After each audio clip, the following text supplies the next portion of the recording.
New Thinking Aloud is presented by the California Institute for Human Science, Mind, Body, Spirit University, a leader in fully accredited in-person and online U.S. college degree programs in the topics we cover here. Visit their website at cihs.edu.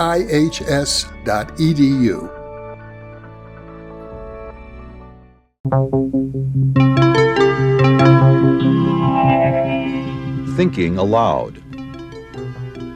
Conversations on the leading edge of knowledge and discovery with psychologist Jeffrey Mishlove.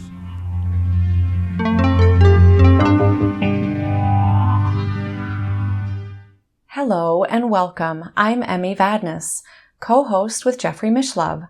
Our topic today is lenses of consciousness with my guest, Nancy du Tertre, who is a corporate lawyer specializing in securities litigation. She is also a psychic detective, spiritual medium, medical intuitive, energy healer, ufologist, and remote viewer.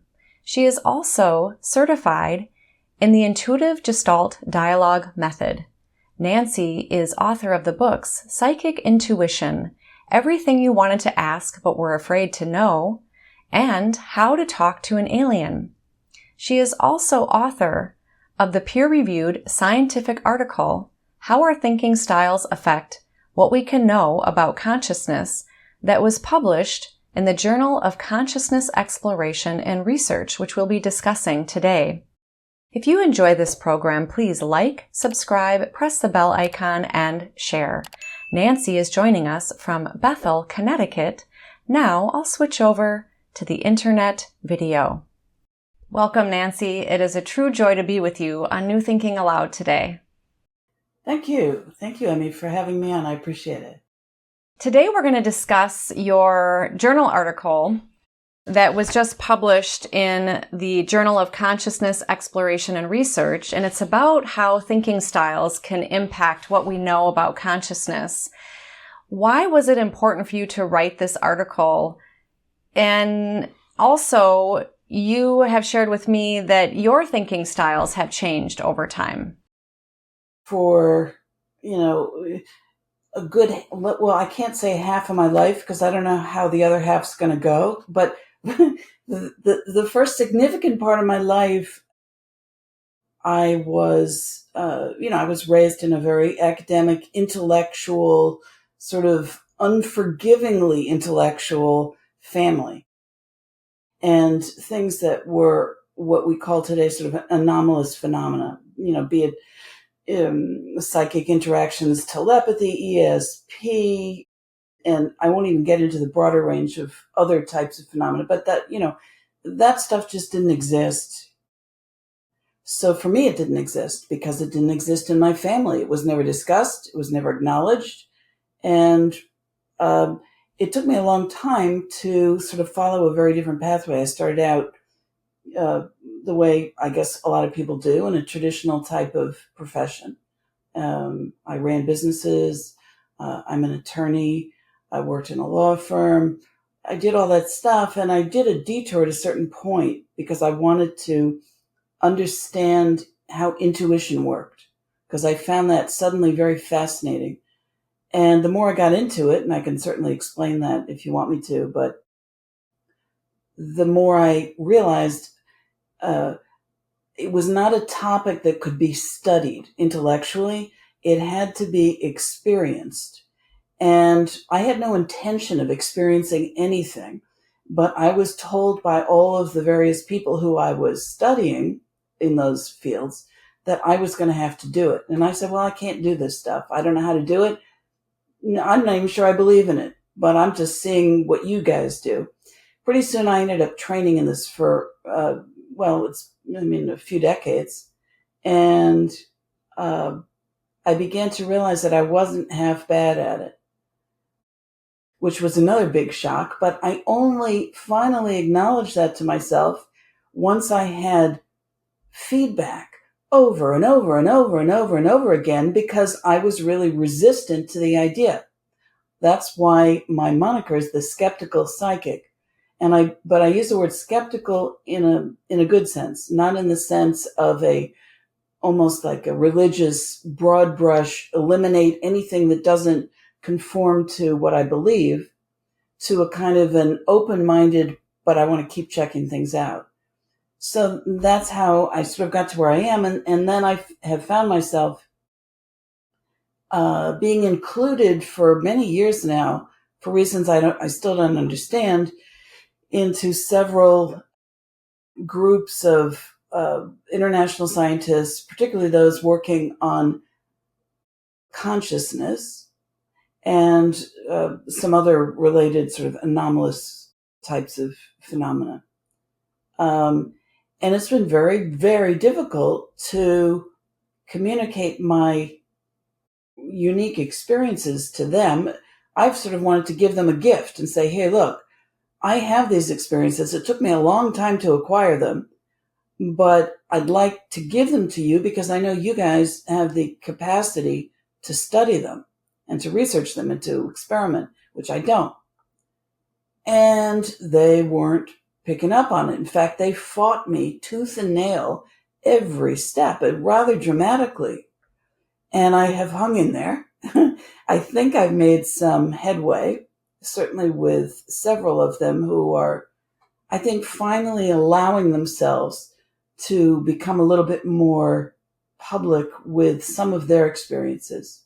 But it's been an interesting process, and I realized that at a certain point, in order to reach them intellectually with this concept that anomalous phenomena is real and it's indicative of what I would call an expanded form of consciousness and reality, which, by the way, they're supposed to be studying, that if I were going to reach them with this, I was going to have to speak their language. Now, I don't speak the language of numbers particularly. I understand numbers, but I don't speak that language. I have worked very hard to understand many of the associated languages from different sciences, which are very complex. They're really interesting. But that's not my language here. My language here in this article was to explain a very simple concept, which I've learned, which is the way that you think will dramatically affect what your experience of reality is. And in fact, I wrote down a little thing on one of my presentations. The way that we think governs what we believe. What we believe governs our concept of reality. Our concepts of reality govern what we can know scientifically or otherwise about consciousness. Okay? So in this sense, our understanding of consciousness is organized, or it's governed by how we organize and control our thought processes. Therefore, how you think, which is a process, will govern what you think, which is content. Before we get into the details of your article a little bit more deeply, you had a spontaneous experience with a psychic mediumship. Can you share a little bit about that? Because you also have shared with me that it took you a while, in fact, decades, to even embrace these phenomena yourself. Yeah, I had a very spontaneous experience that was early on. I hadn't gone into any of this stuff, this sort of offbeat material. I was simply invited to join a group of psychotherapists who were in training, and they were being taught a type of Gestalt psychotherapy called intuitive Gestalt psychotherapy. And what would happen was, and it was really fascinating. You'd have sort of one person who'd be selected out of this group, of this circle of therapists, and they would just sit there silently. We would all look at them, and then the leader of this group, he's a psychologist, Dr. Ron D'Angelo, he would say, okay, if this person were an animal, what kind of animal would they be? What would be their environment? What are their needs? Where are their parents? What's their goal? I mean, anything. Or he would not an animal, a cartoon character, and you switch up all the questions. But they would be strange questions, and we would get our answers but not share them until the very end. We'd go around the circle and we'd share them, and what we began to discover was shocking, which is that we would have not just stereotypical go-to answers, but you'd have a whole bunch of people, sometimes as many as, 4, coming up with the identical answers. And it started to make me think, well, where does this information exist? We could be thinking along similar lines and it would be more general, but these are very specific things. And why are we coming up? It's like it was in the air. Mm-hmm. Okay? Yeah. So it sort of put me into this frame of, I was fascinated in terms of a psychotherapy. How's that work? But there was one woman who was up that day. We all had to go through our thing and figure out what type of animal or whatever the questions were.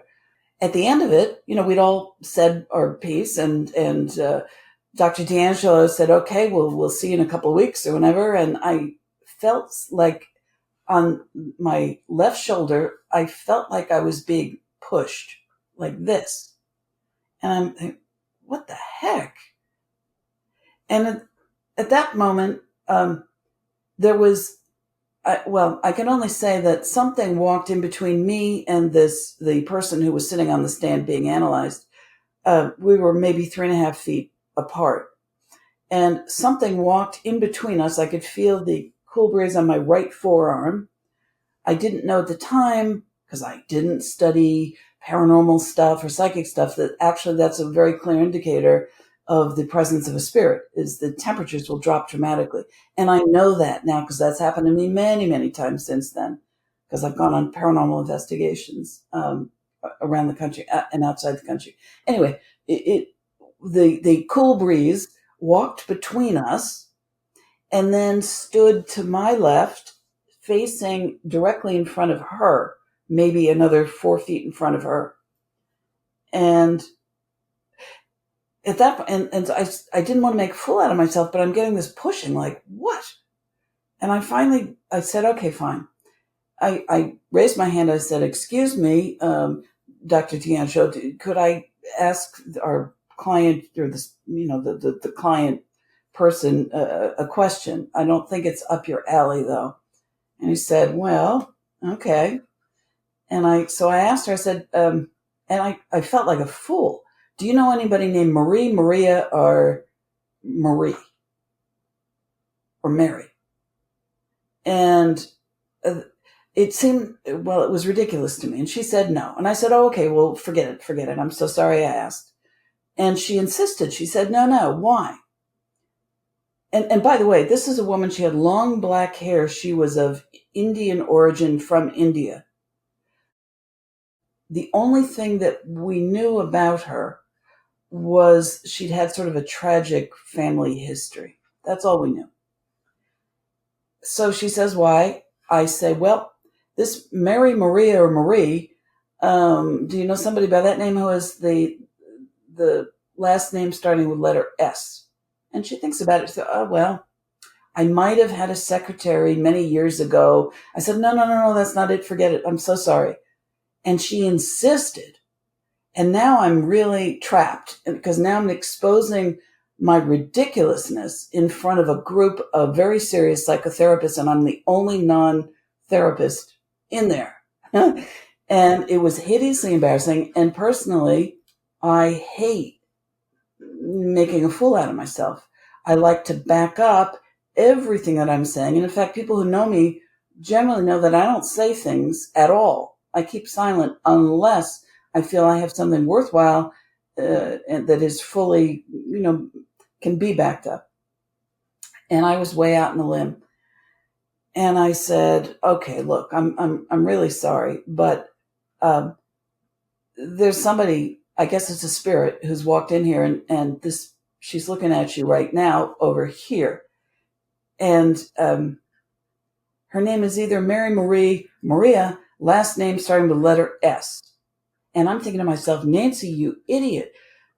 Really? You think that a person from India is going to have somebody who they, in their family even, named Mary Maria? I mean, we could go to Italy maybe, but not India. That didn't make any sense. And I said, well, and I think I sort of thought she was related to your mom. Suddenly, the woman bursts into tears. And I have no idea why. And I'm shocked. I'm just shocked. I don't know what that means. And finally, when she stops crying, she says, no, that was my mother's sister, my aunt. She just passed away last month, and I was unable to get to her funeral in England. And sure enough, that was her name. And the last name starting the letter S was a very long, complicated Indian name that I cannot remember. So that was my hello, how do you do? What is this? But I didn't know what to do with it. So I ignored the entire experience. You ignored the entire experience, although you now are into these phenomena. And how did your thinking transform over time to embrace all the different ways you work as a psychic detective, as a psychic medium, and so forth, ufologist? What happened for you? Because as you described, you grew up in a family where it was so rational that was what was valued first, and you didn't fully feel accepted otherwise growing up that way. I have consistently looked for feedback, and that's why, one of my mentors was Ingo Swann, who created remote viewing, along with Hal Puthoff, Russell Targ, and I knew him for 10 years before he passed. I wanted to know from him, how he worked with this kind of material, this type of information. And the great thing about remote viewing, and the reason why they set up remote viewing, and they put it into military programs and intelligence programs, was because you could get certain aspects of it verified. And once you get verification on this thing that you believe is pure mental fantasy, because all you're doing is either you're given a blind target with a couple of coordinate numbers on it, or you're given nothing, or you're given maybe something slightly front-loaded, which is a tiny, tiny bit of information that you don't know how to connect. Well, so your brain, you then sit there with a piece of paper and write. Your brain, how it has to come up with whatever the target is. What is it? Certain things are going to be general. I mean, if you come up and a lot of in the early targets for early remote viewers or more novice remote viewers, you may have typical examples like, the target might be the Eiffel Tower, or some other well-known structure that has a very specific shape. That's a general thing. But what about these really specific, weird bits of data that you get that can then be confirmed? What does that say about where does knowledge exist, and where does our capacity to access knowledge that's not within our local framework at all, where does that exist, and why does that exist? So that sort of sent me on a very long journey, and so in all these different fields of anomalous phenomena, I was apprenticed for 10 years as a psychic detective. I trained in spiritual mediumship. I've trained in psychokinesis and done experiments in that. Psychometry, aura reading, ET experience, you name it. And I've gone into each one of these very bizarre fields and tried to figure out, are there ways to get similar forms of feedback and confirmation? And if so, I have to include them into the fold of this larger question of, how does my consciousness access this? Because clearly this shouldn't be happening. Right. And that's part of our training here, at least in the Western culture, is that we have been anyway, primarily more focused on the material world, for example, where a lot of indigenous cultures take this as just sort of everyday reality. Mm-hmm. Mm-hmm. Can you share what these scientists you're working with are focusing on in the realm of consciousness? Like, what is it that they're studying? What is it that they're wanting to achieve? Like all good scientists, they're working with scientific method, which is a very specific procedure that relies on a certain way to investigate an issue. They're also relying on, of course, concepts of material reality in order to prove something. Because otherwise, either it doesn't exist or it exists purely as subjective fantasy, and therefore it's not real. Mm-hmm. What they've been doing, I think, is a lot of them that I've encountered. Not only they're trying to set up, materialist system, they hammer off Penrose quantum activity microtubules in the brain, that kind of thing. They're trying a number of other materialist approaches, or I think they're looking now more towards systems, because they've almost given up trying to find the place in the brain, which can precede everything else and become the initiator of consciousness. And of course, then you have to go back to a discussion of, well, when people have so many different definitions of consciousness, and for a lot of scientists, I think, or people who have not had anomalous experiences, I think consciousness boils down to awareness. Sometimes it can be sort of a sense of self operating, or sometimes it can be defined in terms of, a sort of non-personified free will that kicks everything else into action. Mm-hmm. So these scientists that I seem to be involved with, a lot of them are going now because they've had so many problems trying to get to the issue of consciousness, and they know it. It's a big problem. Materialism being used as the method is not leading anywhere with consciousness, because consciousness is not only the subject, but it's the object. It's the lens through which you have to view the thing that you're viewing. It's the bottom line. It's the most fundamental problem, I think, in science. So what a lot of them seem to be doing now is they're really looking very, very closely at a lot of the, Eastern philosophies. What I always find funny is that so many of them like to talk about how, well, for example, quantum physics, that really, it verifies some of these larger concepts of consciousness or anomalous aspects, when in fact, if you go back to, Heisenberg or Schrodinger, well, they created quantum physics out of the Eastern stuff because they were influenced by the mysticism.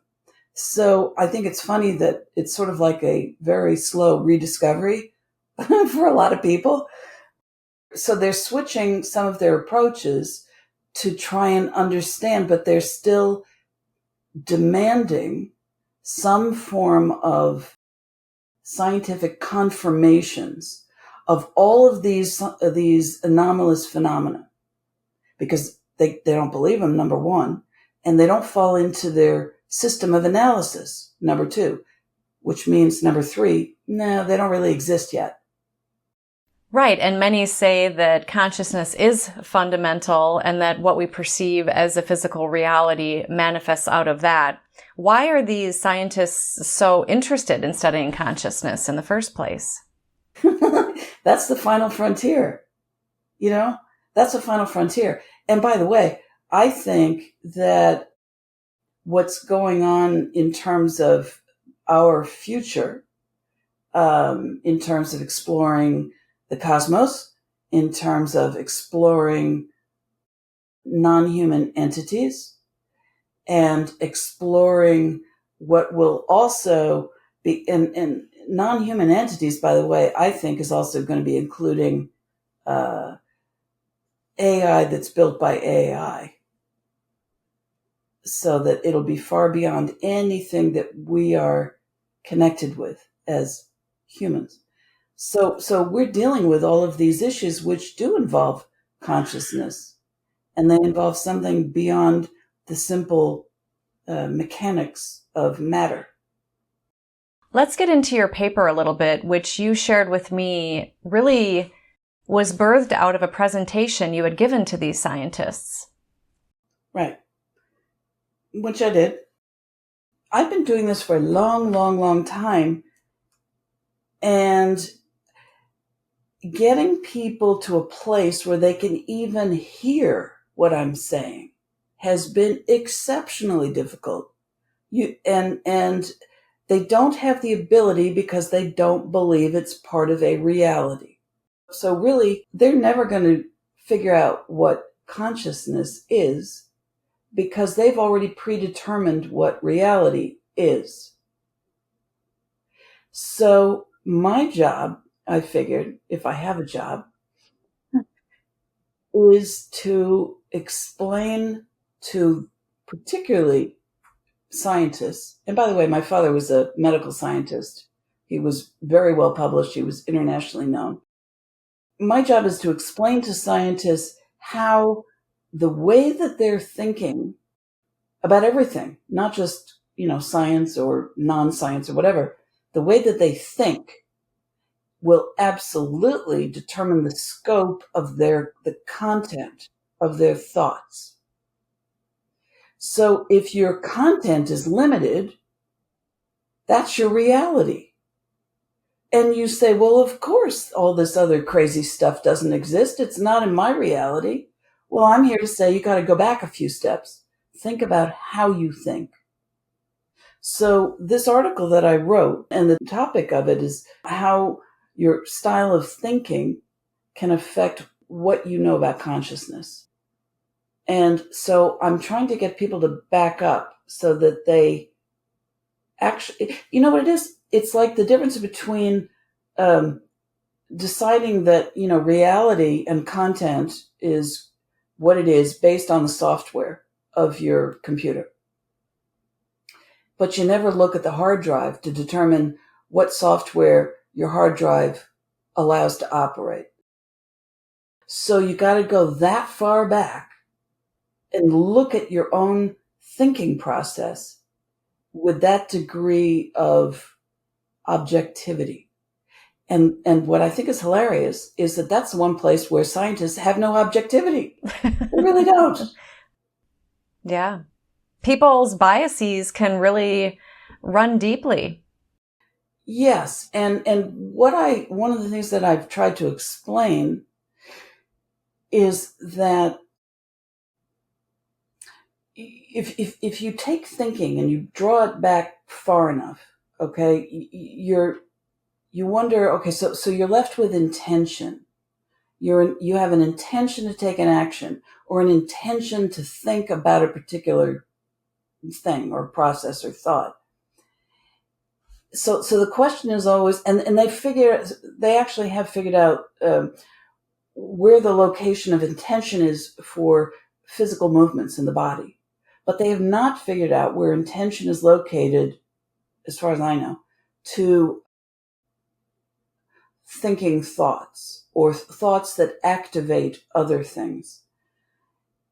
So when you're looking at intention really only exists in conjunction with attention.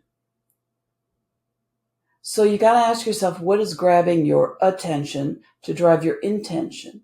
Well, anything that's grabbing your attention is going to be something in which you have a mental, emotional, or intellectual interest in. So why would you have an interest in anything unless you already had some prior experience. Which means, and I'll go backwards or forwards now, if you have a pre-interest in something, it will grab your attention. Your intention will direct your intention. Your intention will then direct your thoughts or your actions. Now, what does that all mean? It means right from the get-go, because of the way that attention is grabbed, everything subsequent to that, our intentions are biased. So if our intentions are biased, and by the way, scientific intentions are very biased, very, very goal-directed. I found this I put on the presentation for them. It's a little thing that I'd found online. It's called goal setting. And it's an acronym. They have the word SMART written down. So goal setting involves specific, measurable, attainable, relevant, time-bound. Well, think about all of those characteristics. They've already limited the universe of anything that you could have a goal about. Your intention has limited the scope of where you're going to look. What I'm trying to show people is attempt to experience nothing but an intention not to have an intention. And that's clearly where a lot of people who meditate go. That's clearly where a lot of people suddenly, they have these epiphanies, be it with, the help of some psychedelics or not. But they get these tremendous epiphanies about this larger awareness, this larger consciousness that they've never seen before. It was literally invisible. And that's why I actually have a lot of empathy and patience for skeptics, scientists, and people who've never explored, because none of the stuff that I am talking about exists in their conscious awareness. Right. I believe it was Dean Radin, if I recall correctly, in his book, Real Magic, where he describes that if a person hasn't had an experience in these phenomena, they're less likely to believe in them or be open to them. And even if they have an experience, they can still, even like yourself, question it or doubt it, although you had inquiry about it and sought out assistance in your case. Yeah. So what I'm trying to do, which I think is a little bit different, which is I'm trying to show people how they can think about these things prior to having some kind of, stumbling upon some larger awareness. What I'm really talking about is, in the concept of, I'm really fascinated by memory. And you have, explicit or declarative memory. Included in that would be semantic and experiential. Okay? But you also have this other type of memory called implicit. Implicit is super vague because it's like talking about a placeholder in science.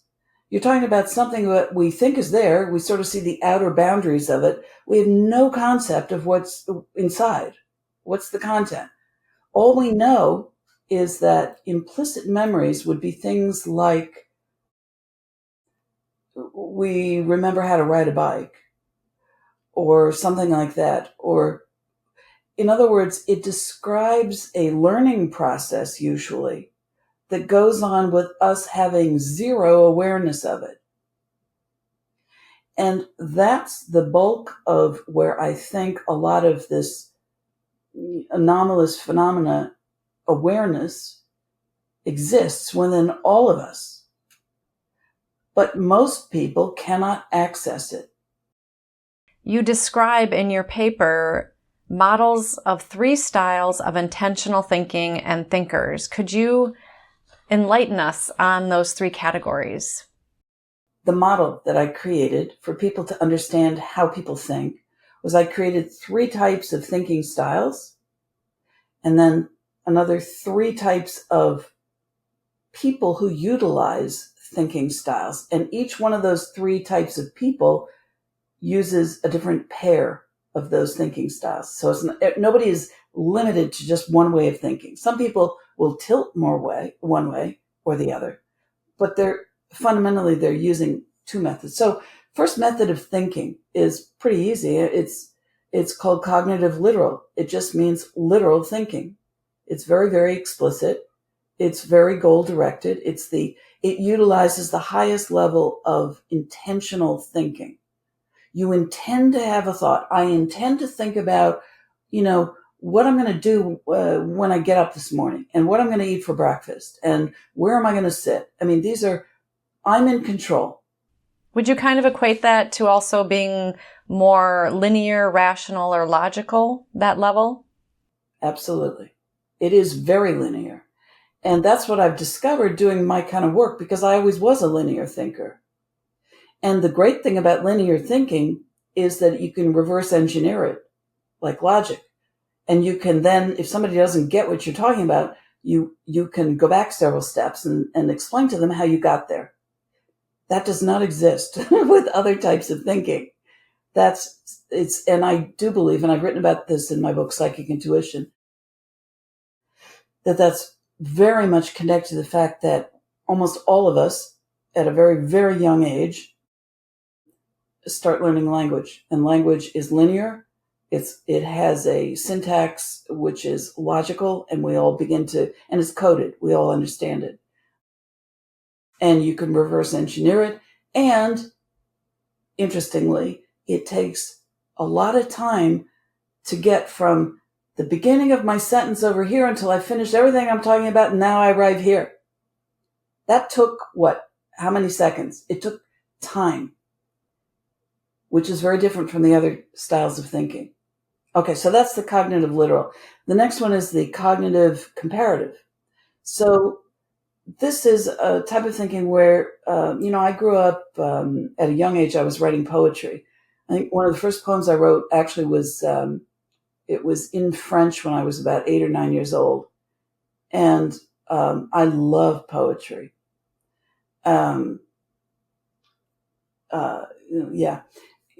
So poets are making these crazy metaphors for things. When I'm thinking about metaphors, one of my all-time favorite metaphors was from this great poet, also very intellectual poet, T.S. Eliot. And he, in his poem about Alfred J. Prufrock, very first lines, he says, "Let us go, you and I, when the evening is spread out against the sky, like a patient etherized upon a table." And I've always been so shocked by that. And yet, absolutely, why does that make sense to me? I feel it. There's something, he's setting the stage for something very unusual in his poem, and something that is half conscious and yet is there and is governing the environment. I love that. That's a metaphor. And many people, myself included, think in metaphors all the time. And when I'm trying to explain concepts to people, usually I'm using metaphors because they get the metaphors. They're quick. People have experience with the metaphors where they might not have experience with what you're talking about, and they get it. So that's what I'm talking about when I talk about a thinking style using this comparative metaphorical or comparative. And then the last type is what I'm calling sensory experiential. And that is the least intentional, the least goal-oriented of all the styles of thinking. And it took me a long, long time to really give myself permission to explore that style of, I'm calling it thinking, because it is a form of thinking. We just don't think of it as thinking. I think normally we separate in our minds, there's experience, sensory, whatever, and those are inputs into the physical body, and then we think about them. That's not what I'm talking about. This is quite different. You've got the cognitive literal, you've got the cognitive comparative, and you have the sensory experiential. Those are the three different types of thinking styles. Now, to apply those to your everyday people, I've set up 3 standard models. I've given them names. They're just names, okay? But they help to give a little bit of reference. One is your neurotypical, which would be most people. One would be your neurodivergent, which would be people generally considered sort of on the autistic spectrum, which is now so broad that I think it's, 1 out of 37 or fewer people in the United States now fall into that literal category on the DSM-5 category of neurodivergent or on the autistic spectrum. And then the third category is what I'm calling psychic. And I explain which pair of thought processing styles apply to each one. The neurotypical is the cognitive literal with the cognitive comparative. The psychic intuitive is the cognitive comparative with sensory experiential. And then the neurodivergent employs the cognitive literal and the sensory experiential. So you're giving breadth to the different styles of thinking and how people might be dominant or more dominant in a particular area, it sounds like. Right. So your neurotypical may say, I went to the store the other day. It was raining. It was like raining cats and dogs. Okay. Literal. Yeah, I went to the store. I did this. I did that. It looked like this. But then kind of like cats and dogs, so they're throwing in a little metaphor. That would be cognitive literal, cognitive comparative. Okay, so your psychic type of person is sensory experiential. I feel a breeze. I feel like it's coming at me. I don't know whether there's a darkness or a light, but it feels like a rain cloud that's ready to burst. Okay, so what they're doing is they're feeling sensory experiential. They're just feeling. They're not thinking in the normal sense. And they are trying to explain it to you because they can't tell you what these images are in their head. They're giving you a metaphor for this nonsense or this experience that they're having. Right, and they might also be in different moments of what we perceive in time. They might be precognitive about that it's going to start storming. Right. I didn't even want to get that complicated. Oh, literally or emotionally. Yeah. Absolutely. I mean, when I'm doing psychic work, literally what I'm doing is I'm looking at absolute nonsensical data because I have no bias. I'm not biased towards an intention to find something. It is not based on anything I know because I have released any desire to find data that in a particular direction. It's going to be whatever comes to me, not whatever I go to, which means a lot of it is very unusual and non-specific. How do I explain it to anybody? Right. I think you just did a really beautiful job, Nancy, of describing how one can be psychic intuitive because it is sort of an emptying of your mind or consciousness, but also expanding, if you will, to allow information to come. And as you've described, you have been validated over and over. So that psychic intuitive muscle, if you will, has really gotten strengthened in you to where you trust it and have been trusting it for years and get results with it. Right. Otherwise, I would never bother. Yeah. Right. I would just say, gee, listen, I know I'm a very creative person. I know that I've got, great ability to fantasize about stuff. I can make stuff up. No problem. I'm good at that. Most artists are, by the way. But that's not what I'm talking about. I'm talking about identifying things without trying to pre-identify the direction or the scope or the thing. Right. Or being worried about if you're going to be right or wrong in the process, which is You also, can't be. it's like a letting go. Yeah. Right. And that's the terrifying part of this. Not only are you letting go, but then delivering that information, you're also having to let go of, oh my goodness, what's everybody going to think about this? Because some of this stuff is off the wall. Yeah. You have to be vulnerable. You have to be and I don't like to be vulnerable, and I don't like to take risks, and I don't like to make a fool of myself, all of which I've had to try to overcome to do this kind of work. Right. I'll give you an example. Well, I did a session once.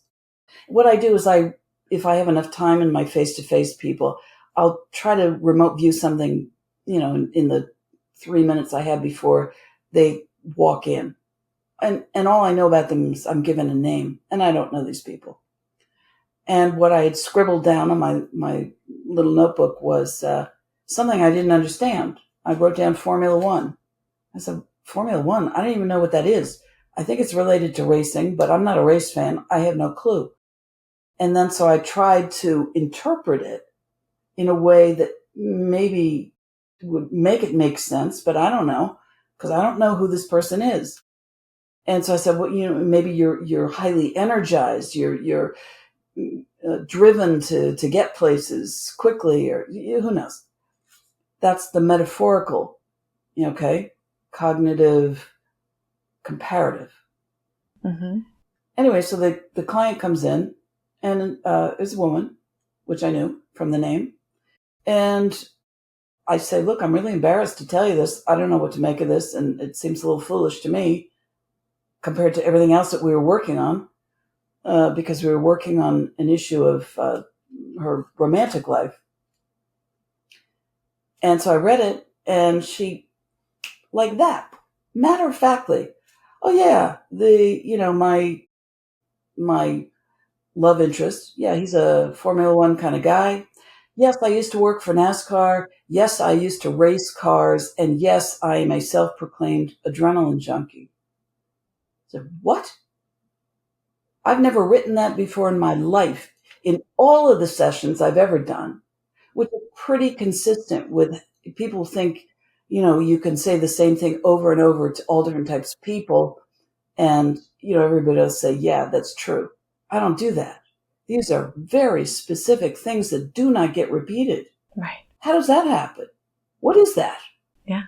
The last category, okay, and this is where scientists fall into the category of what I call neurodivergent, which is this sort of autistic spectrum style of thinking. Now, they use it's very strange what they do. They use cognitive literal, which is very, very literal, exact, valid, true, logical, all that stuff that we talked about. And that's the highest level of intention in thinking. But they use sensory experiential, which is the lowest level of intentional thinking. Now, you can meet a lot of autistics, neurodivergents, who have very high levels of sensory perceptions. They, in the studies that I found, actually experience higher levels of anomalous phenomena, like what we're talking about, psychic stuff, spiritual things, and physically sensory.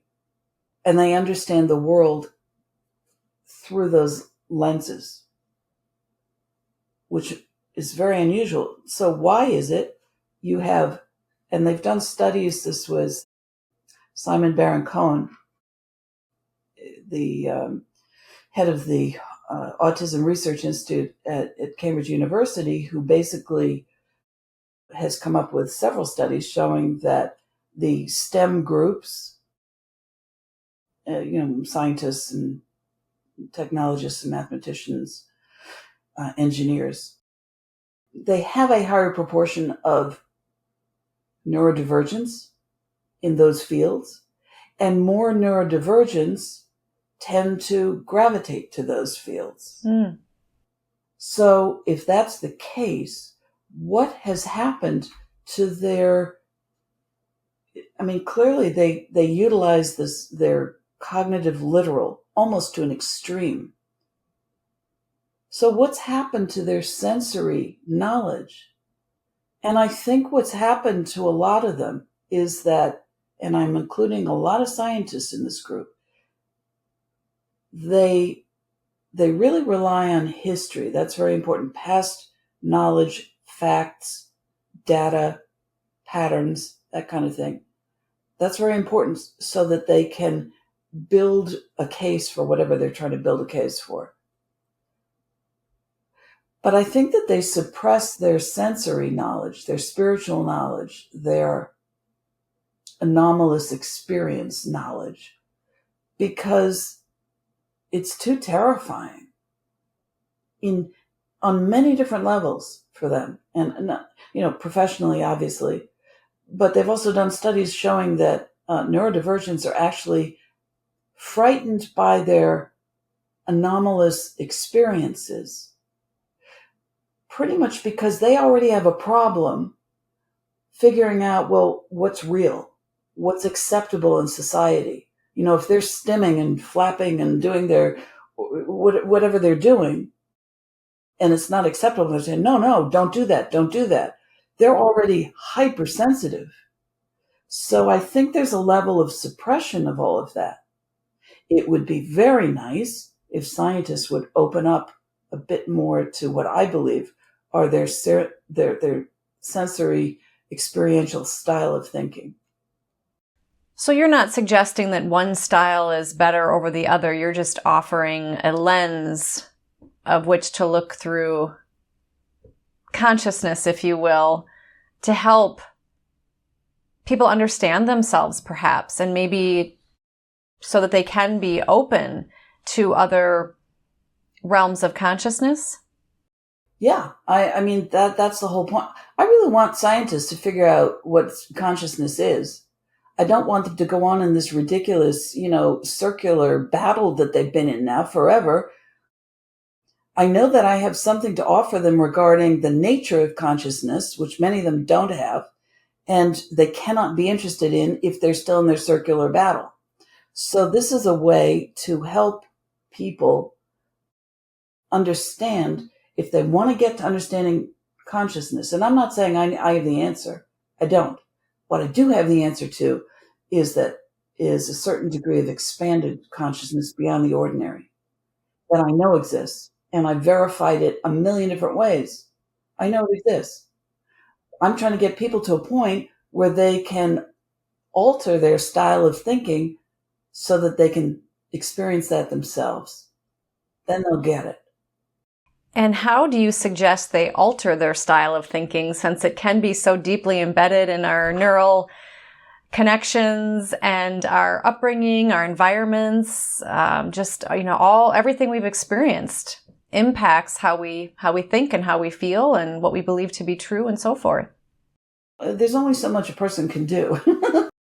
There's a quote that's attributed to Max Planck, and it is, quote, "A new scientific truth does not triumph by convincing its opponents," which is what you're asking me to do, "but because its opponents eventually die and a new generation grows up that is familiar with it."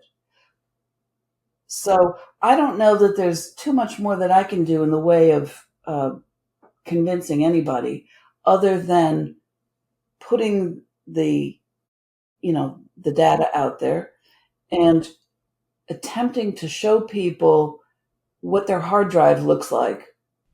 Yeah, you're raising awareness of awareness, perhaps, or attempting to anyway. Right.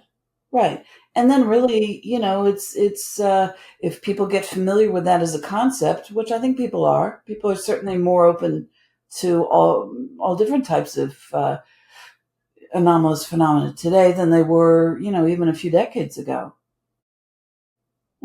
They may eventually adjust their thinking, and that's going to be how they expand their consciousness into an understanding of what consciousness is. And I'm not saying, I think that currently scientists are making a mistake.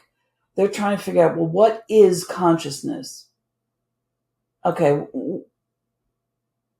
And they're looking at it almost as they've almost thingified it, which of course is a big mistake, but they haven't realized that if it's a state, okay, if it's a dynamic interaction, whatever it is, they need to have a larger personal experience of it if they wish to define what that state or dynamic interaction or even piece of matter is. They've got to get there first, because if it's like it's the classic metaphor about, the guys all holding a different part of the elephant and trying to figure out, is it an elephant or what is it? One guy's got the tail, one's got a foot, one's got a trunk. What is it? Well, you got a piece of it, but you don't know what the whole thing is until you start going around and figuring out what all the pieces and parts are. And it sounds like you're suggesting that one may need to experience these different levels of consciousness to understand consciousness. Absent people saying, yeah, I believe you, which certainly a lot of scientists don't like to do. They're going to have to do it themselves. Yeah. How are the scientists responding to your presentation that led up to this scientific article that you have written? I've done a couple of different presentations. The first one was purely giving, I thought, well, gee, if they don't believe me, let me give them some evidence of different types of anomalous things that I can do and that have happened to me that I can back up with, documents or photographs or that kind of thing, or witnesses. It's still anecdotal, but maybe they'll believe me. Who knows? And that gave rise to the biggest, loudest fight that I've ever heard afterwards in the discussion part of the presentation afterwards, that caused people to drop out. A lot of people were very upset because it was really vehement. It was like life and death. And I think it is on some level. It's existential for a lot of people. So they can't look at it like a topic. So there was that. So then I figured, okay, I'm going to try a different approach for this most recent presentation. I'm going to show them not what I can do or what has been done. I'm going to tell them how they themselves can access it. But they have to make some adjustments in their cognitive processes. Right. And that can feel uncomfortable for some people when they have their concepts formulated, and it could even create on one hand, a breakdown or a shift, depending on how it occurs in their concept even of themselves and the world around what we perceive as around us. Yeah. And you got to walk through fire to get there. And how many people are willing to walk through fire? Well, it seems that you are in a certain way. Yeah. But that's me. Mm-hmm. Is there anything else you want to share about lenses of consciousness and the styles of thinking that you have proposed? My entire life, I have been curious about everything. I want to know everything. And I don't care where the topics are, or, I just want to know. And I'd like to know all that stuff, while I'm still here on Earth. And so this has led me into all kinds of unusual places where people tend not to go out of their little compartmented areas. So I become sort of a strange creature in many of these other compartmented areas, because they don't quite understand who I am or what my interest is or how I would fit in with their group, because everybody tends to get involved in a form of a group thing. But I think curiosity is what allows us to become more intelligent, and it allows us to have more empathy. So ultimately, even though it may seem like an intellectual type of endeavor, it's also a heart endeavor. That's a piece that I think is missing in many spaces. Can you share a little bit more about why you think it also is a heart endeavor? I've spent most of the last, most recent decades of my life really trying to help people. And not in a traditional way, obviously. And sometimes I'm literally helping spirits of deceased individuals, which is, as a psychic detective, a lot of times what I was doing. And sometimes I'm helping communications between the living and the dead. Sometimes I'm trying to make communications between non-human entities, and that's a whole wide range, whole other topic, and us, because humans really need help right now, a lot. I've seen so many people sob from relief. I've been able to help people. I'm a medical intuitive also and an energy healer, which are some of the only things I'm really not trained in. They're just natural. And I've been able to help people by, x-rays that were done incorrectly, which their doctors insisted everything was fine.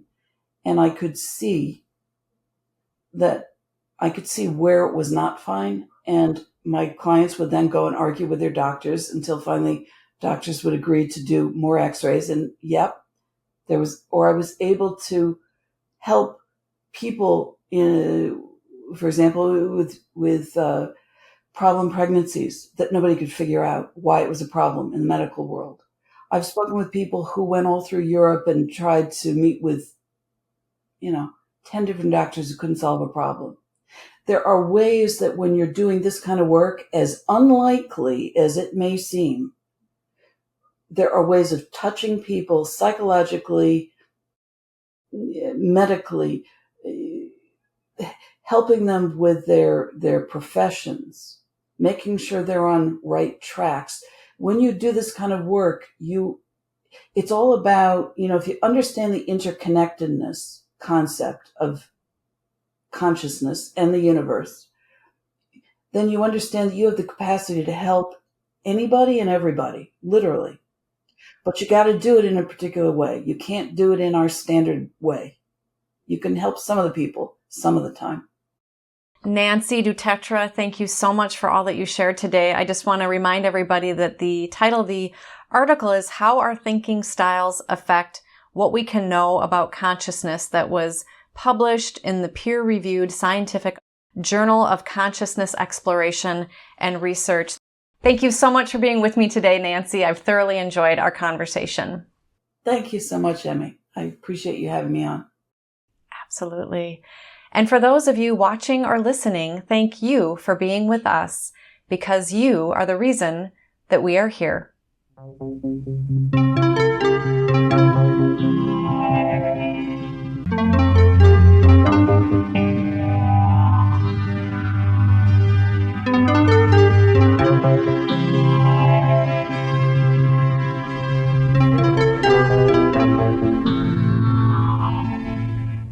Book 3 in the new Thinking Aloud dialogue series is UFOs and UAP, Are We Really Alone? Now available on Amazon. You can now download a free PDF copy of issue 7 of the New Thinking Aloud magazine or order a beautiful printed copy.